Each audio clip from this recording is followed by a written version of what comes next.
বাবা, ও বাবা, কি হয়েছে মা? আজকে আমি কলেজে যাচ্ছি, লেট হবে একটু ফিরতে। তুমি যারা টেনশন করো না, বুঝতে পারছো? কি রে মা, আজকে তো শুক্রবার, তোর হাতে আবার তাও বই নেই, কিসের স্কুল? বাবাও তুমি বুঝবে না, আজকে আমার এক্সট্রা ক্লাস আছে, বুঝতে পারছো?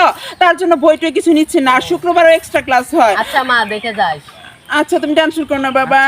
আসি, টাটা, বাই বাই। ও মাই গড, লেট হয়ে গেল রে। কি করবো, আমাকে বিয়ে করবো গো রনি? আমার আর ভালো লাগতেছে না। এটা তো আমার মেয়ে আসার মতো মনে হচ্ছে। কি রে মা, আশা?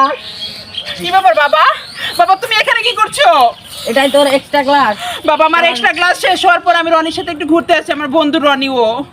তুই কি ওকে সত্যি ভালোবাসিস? হ্যাঁ বাবা, আমি ওকে রনিকে সত্যি ভালোবাসি, কিন্তু তোমাকে বলার সাহস পাই না, কারণ তুমি যে রাগী মানুষ, তাই আমি সাহস পাই না তোমাকে বলার জন্য। বাবা, আমি সত্যি রনিকে ভালোবাসি। এই হুজুর দাস, আসেন তো। তুমি কি আসলে ওকে ভালোবাসো? হ্যাঁ হুজুর, আমি রনিকে সত্যি সত্যি ভালোবাসি। তাহলে এখন কি করবেন আপনি? এখন আপনি যেটা ভালো মনে করেন। তাহলে ওদের বিয়ে দেওয়া দরকার। তুমি কি ওকে ভালোবাসো? অবশ্যই ভালো আছে। তাহলে মা, তোমার হাতটা দাও।